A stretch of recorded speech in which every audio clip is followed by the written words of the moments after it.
Fala aí, pessoal, continuando aquele vídeo do LCP, a gente vai falar agora sobre a parte de protocolo mesmo, pós-cirúrgico, né, do tratamento do ligamento cruzado posterior, então, protocolo. Esse protocolo aqui, tá, eu retirei ele do SECAG, né, do livro SECAG, de fisioterapia traumato-ortopédica, e ele é bem completo, né, então ele traz ali todas as fases, desde as semanas iniciais até o sexto mês ali, e depois os critérios de retorno e tal, então é bem interessante, tá? Então por isso que eu trouxe esse vídeo mais separado pra gente tentar aprofundar um pouquinho mais e ver o que a gente faz em cada uma das semanas ali, tá bom? Então, ligamento cruzado posterior, a gente já viu a parte biomecânica, os mecanismos de lesão, a incidência no vídeo passado, e agora a gente vai falar um pouquinho sobre o protocolo em si, tá? Então, na semana 1, né, que seria a semana inicial ali de tratamento, a gente tem que pensar que é um pós-operatório. Então, o paciente ele vai ter dor, ele vai ter edema, ele vai ter diminuição no amplitude de movimento, né? Fraqueza muscular. Então, a gente tem várias coisas que a gente precisa tratar nesse paciente, né? Então, na semana inicial, a crioterapia e a elevação são interessantes. Crioterapia associada à elevação para diminuição de edema, para controle da dor, reduzir aquela resposta inflamatória, coisas nesse sentido, tá? A gente já entra com exercícios metabólicos, assim que possível. Então, PO imediato, a gente já começa exercícios metabólicos para melhorar a circulação, retorno venoso. Então, plant, dorsiflexão, né, exercício de tornozelo. A gente pode utilizar mobilizações passivas já nessa fase, nessa semana inicial. Claro, com cuidado em relação à ADM, né, não vai ser ali de 0 a 140 graus, pelo contrário. Então, a gente restringe essas mobilizações ali de flexão até 45 graus, né, de flexão, né, seria o suficiente. Trabalho de mobilização também patelar, então sempre que a gente faz cirurgia no joelho a gente precisa fazer esse trabalho de mobilização patelar. E pode utilizar, né, exercícios de extensão isométrica de quadríceps, né? Então a gente já pode começar aqui a estimulação de quadríceps.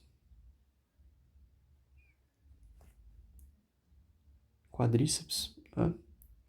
Com exercícios isométricos. Então, a gente começa a isometria de quadríceps.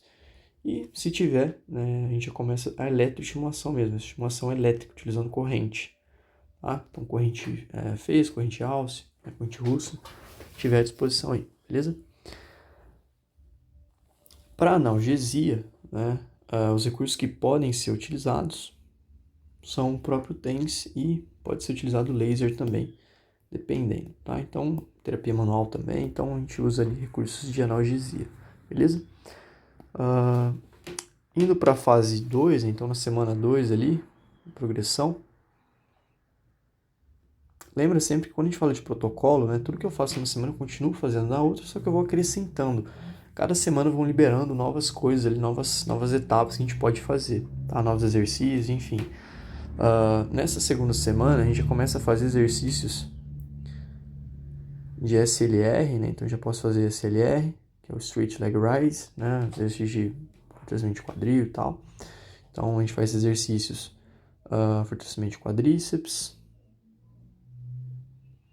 fortalecimento de músculos do quadril, geral ali, complexo, quadril como um todo, tornozelo, tá? E aqui a gente continua utilizando esses exercícios associados ali, principalmente para quadríceps com a eletroestimulação, tá? Principalmente quando a gente fala de quadríceps, beleza? Por conta da inibição artrogênica, etc. A gente continua fazendo as mobilizações.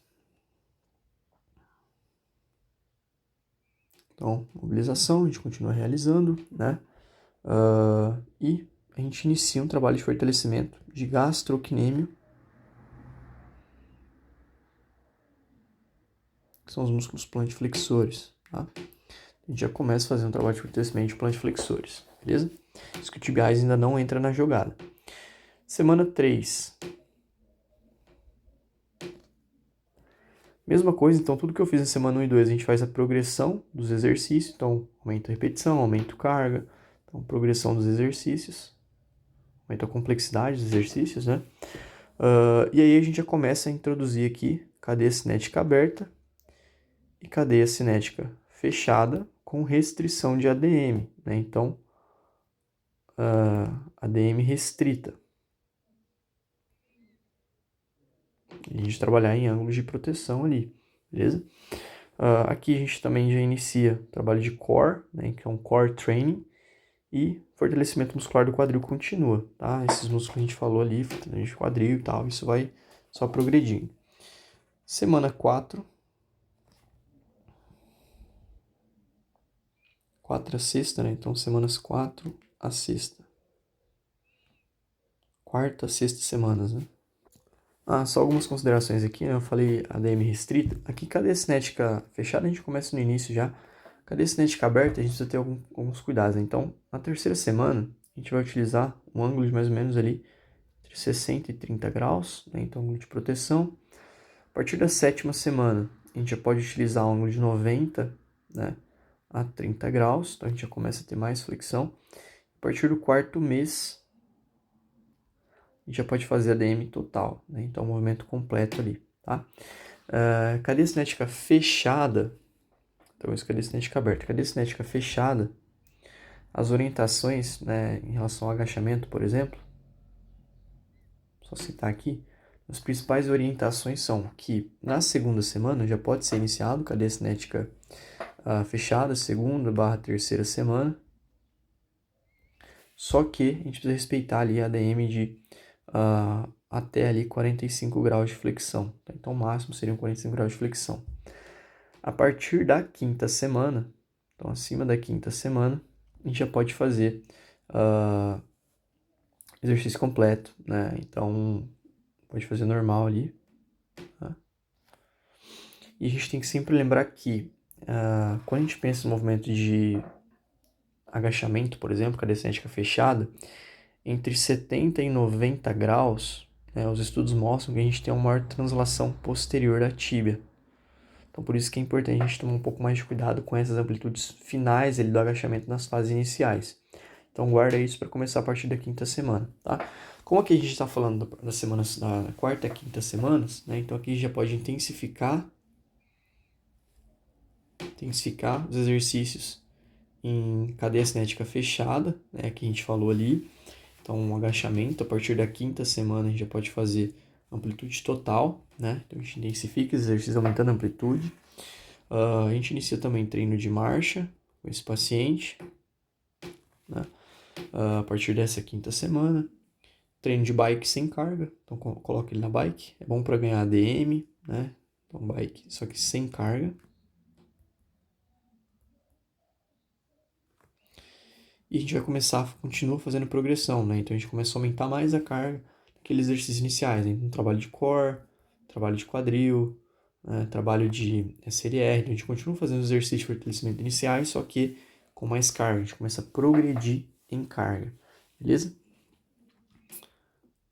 Segundo ou terceiro mês, então a partir de 8 semanas, né? Vou colocar em semanas ainda. 8 a 12 semanas. Toda hora eu inverto, né, o título aqui, mas vocês estão entendendo. Mesma coisa, né? Então a gente continua fazendo progressão desses exercícios que a gente falou anteriormente. Cadeia cinética fechada começa a aumentar a carga, core, quadril, SLR, tá? Tudo aquilo. A gente inicia treino sensório motor. Então a gente começa a fazer trabalho de propriocepção, trabalho de equilíbrio, estabilidade, então treino sensório motor. A progressão sempre é de base estável para base instável. Aqui a gente já começa a fazer bike com carga, né? Então esse paciente já está fazendo bike com carga. E aqui a gente já está focando, né, flexão total. A gente já pode fazer ADM de flexão total, né? Então aqui ele já tem, a gente já recupera ADM total de flexão. Então pode fazer os movimentos de mobilização, etc. Tá? Quarto ao quinto mês,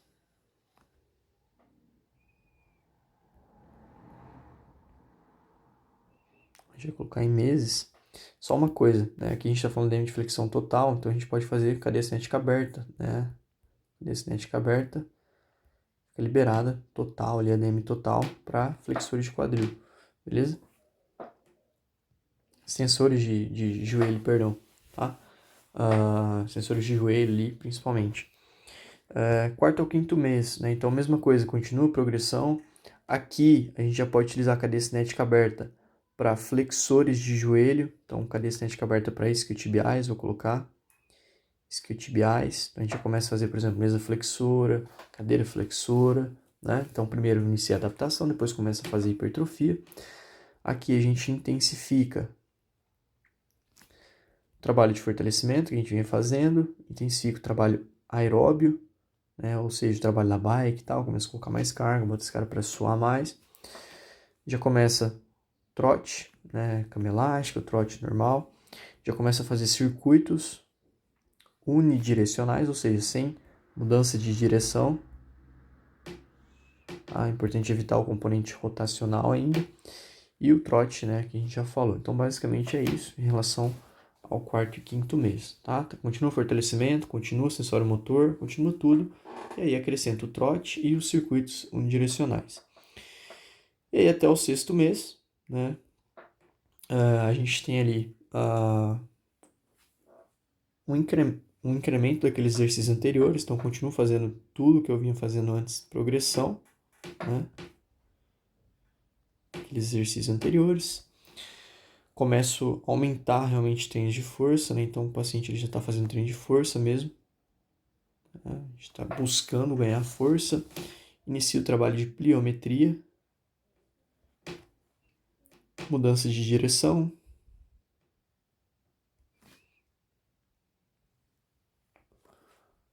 os gestos esportivos, né? Ou treinamentos específicos, treinamento mais funcional, né? A gente já começa a trabalhar com circuitos, né? Com mudança de direção, etc. Tá? E basicamente vai ser isso, beleza? A partir do sexto mês a gente continua trabalhando treinos. Eu vou colocar aqui sensório motor de novo, tá? Só para propriocepção, etc. Sabe que isso a gente sempre vai fazer, né? E a gente continua fazendo isso, né, até 9 meses ali. E aí a partir de 9 meses, ali, nono mês, a gente tem o retorno ao esporte, né, return to play. E a gente tem que ter uma boa força muscular, ausência de dor, né, tem os critérios ali que a gente vai utilizar, beleza? Então, basicamente, né, de modo geral, quando a gente fala em protocolo, o que vai mudar, né, as considerações que a gente precisa ter? A progressão, ela vai ser semanal em relação aos exercícios de carga, ADM, essas coisas, né, e a cada semana a gente vai adicionando novos recursos ali, tá? O critério de retorno ao esporte vai ser de em torno de 9 a 12 meses, no caso da cirurgia, né, do LCP. A gente sabe que quando a gente tem uma cirurgia, né, geralmente é porque teve lesão associada. O LCP isolado muitas vezes acaba não operando, tá? Porque o tratamento conservador ele já é muito efetivo, beleza? Então basicamente é isso. Então a gente falou do protocolo de uma forma mais geral, tá? Vou colocar umas corzinhas aqui, mas basicamente é isso. Então aí a gente fecha o LCP, depois a gente continua a saga de joelho falando de menisco. Mas é isso por aqui. Obrigado por ter assistido e até o próximo vídeo. Valeu!